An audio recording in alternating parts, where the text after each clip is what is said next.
In this lesson, we will introduce the 21 CLD Knowledge Construction Rubric and Decision Tree.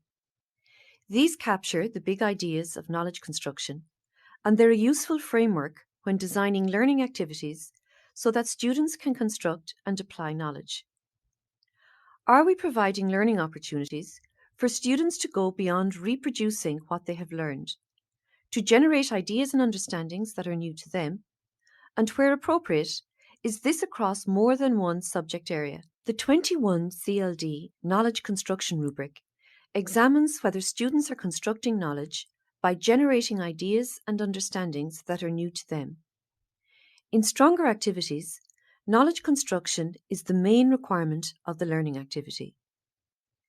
The strongest activities require students to apply the knowledge they have constructed in a different context, helping them to deepen their understanding further and to connect information and ideas from two or more academic disciplines. We can capture the big ideas of knowledge construction by using a decision tree. A decision tree is a visual way of representing the big ideas in knowledge construction. It is designed as a number of questions, each of which corresponds to a big idea. As you can see, there are 4 questions in the knowledge construction decision tree. The first question relates to whether the activity requires knowledge construction. The second is to determine whether knowledge construction is the main requirement of the activity. The third question asks if the students are required to apply their knowledge in a new context, and the fourth asks if the learning activity is interdisciplinary. The power of using a decision tree is that it provides a framework for designing learning activities, and in this case, designing opportunities for knowledge construction. Considering each of these questions is useful when designing a learning activity. For example, there are times when you will want students to construct knowledge, but there are also times when they will need to revise or reproduce information they are given. Similarly, there are times when you will want knowledge construction to be the main requirement of an activity, but other times when you will not. On some occasions, you will require students to apply their knowledge in new context, but on other occasions this will not be required. Finally, there will also be times when learning is interdisciplinary. It all depends on planned learning outcomes and the needs of your students. Not all learning activities will have each of the levels, but over a period of a year, for example, you should look to include learning activities at all of the levels. You need to bear in mind, as you look at the decision tree, that the numbering system is a code, not a score. For example, a code 1 merely indicates that students are not required to construct knowledge. It is not a value judgment about the quality of the learning activity.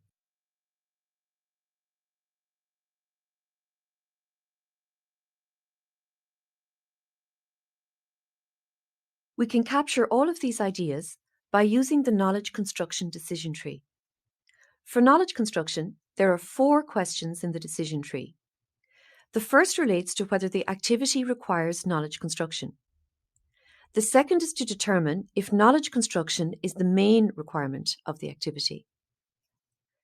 The third question asks if students apply their knowledge to a new context. And the last one determines if the activity is interdisciplinary. Considering each of these questions is useful when designing a learning activity. Not all learning activities will have each of these levels, but over the period of a year, for example, you should look to include learning activities at all of the levels. For example, there will be times when you will need students to construct knowledge. That is, to generate ideas and understandings that are new to them. But this is not the main focus of the learning activity. At times, knowledge construction may be the main effort of the activity, where students spend most of the activity time and effort generating new ideas and understandings. There are other times when you will want students to apply the knowledge they have constructed to support another knowledge construction task in a new context. But sometimes you will want to provide cross-curricular opportunities where student work involves content, important ideas, or methods from different academic subjects. It all depends on planned learning outcomes and the needs of your students.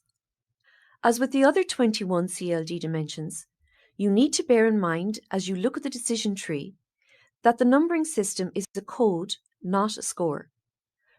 For example, a code 1 merely indicates that the learning activity does not require knowledge construction. This doesn't mean that the activity is of limited value and is not a value judgment. So let's look at the knowledge construction decision tree. The first question asks if the learning activity requires knowledge construction. If the answer to this question is no, then the learning activity is coded at a 1. The learning activity does not require students to construct knowledge. Students can complete the activity by reproducing information or by using familiar procedures. This is an example of a classroom activity that can be coded as a 1. And I want you to find out one piece of information about the project that is happening with Chekhov's story author. Okay? Story and Lit for life. I got a bit here. Use the Chekhov app to write and record dynamic ebooks, which can be used by learners across the globe to develop their literacy skills anytime, anywhere, even when there is no literal added available to assess them. Excellent. As I said, the first question asks if the learning activity requires knowledge construction. If the answer to this question is yes, then I ask if the main requirement is knowledge construction. If the answer is no, the learning activity is coded at a 2. In other words, the learning activity does require students to construct knowledge by interpreting, analysing, synthesizing, or evaluating information or ideas. But the activity's main requirement is not knowledge construction.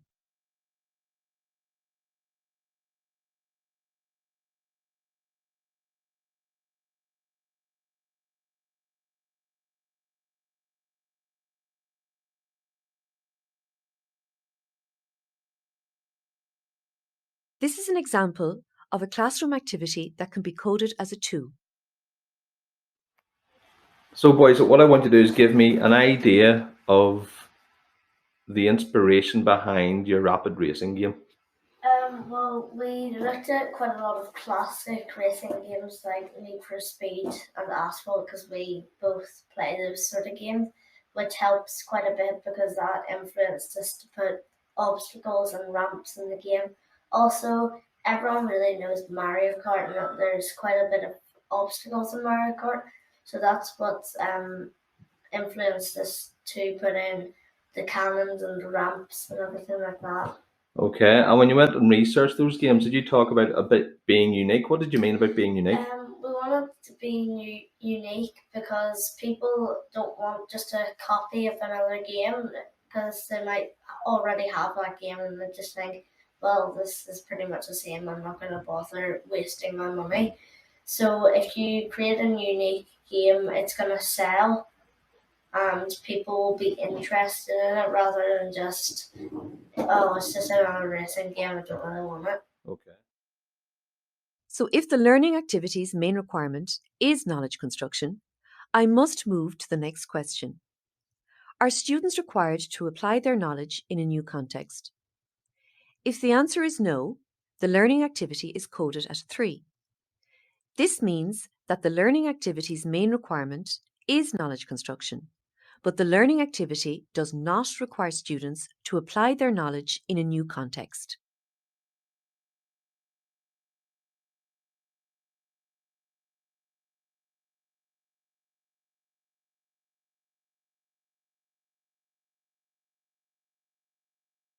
This is an example of a classroom activity that can be coded as a 3.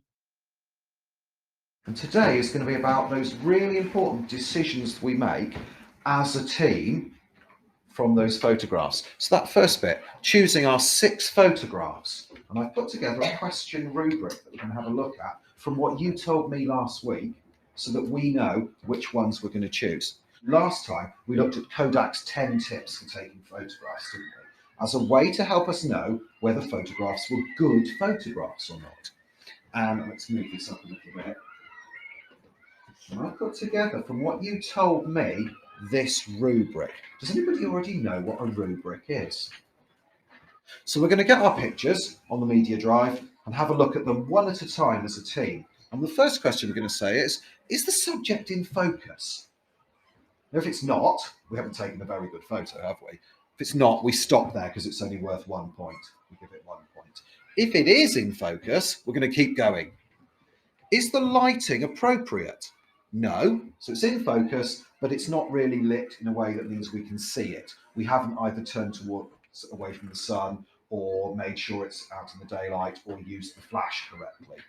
No. So it's worth 2 points. And here, these are how these relate to our tips, aren't they? Our first one's about focus, is that question. Our second one's about outdoor lighting or about using the flash, are to do with that one, aren't they? The ones that we as a team have given the highest point score. Does that make sense? Tremendous. So our job now is going to be to get with our team to have the rubric, our questionnaire, open on one of our laptops at least, to have the media drive.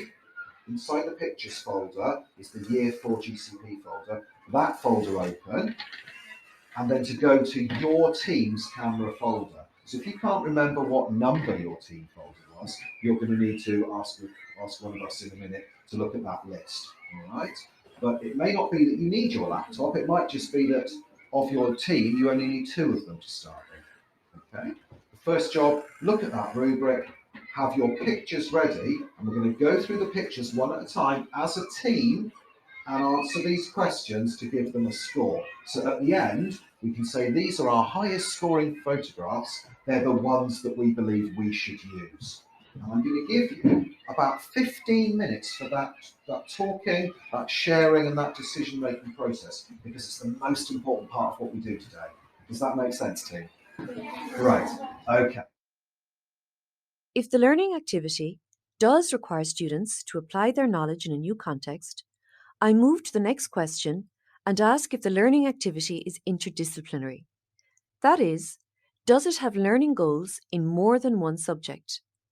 If not, then the learning activity is coded at a 4. This means that the learning activity's main requirement is knowledge construction, and the learning activity does require the students to apply their knowledge in a new context. But the learning activity does not have learning goals in more than one subject.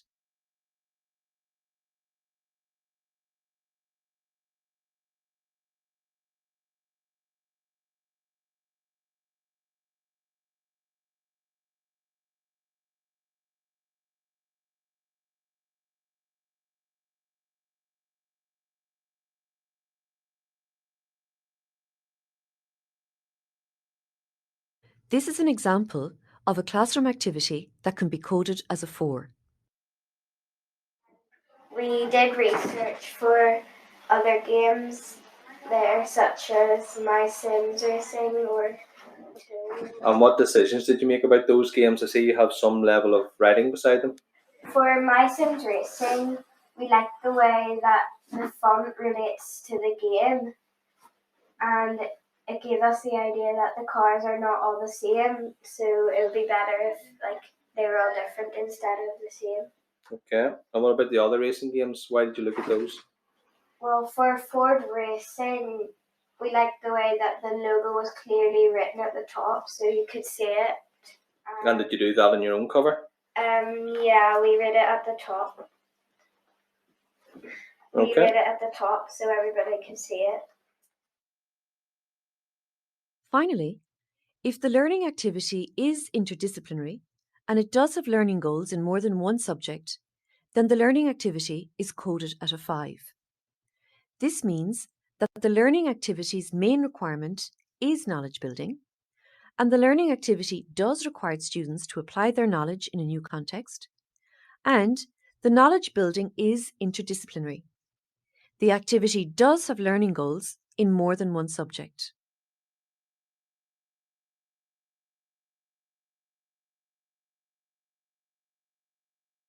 So to recap, when you're designing a learning activity in which you want to focus on knowledge construction, you need to keep in mind the questions outlined in the decision tree.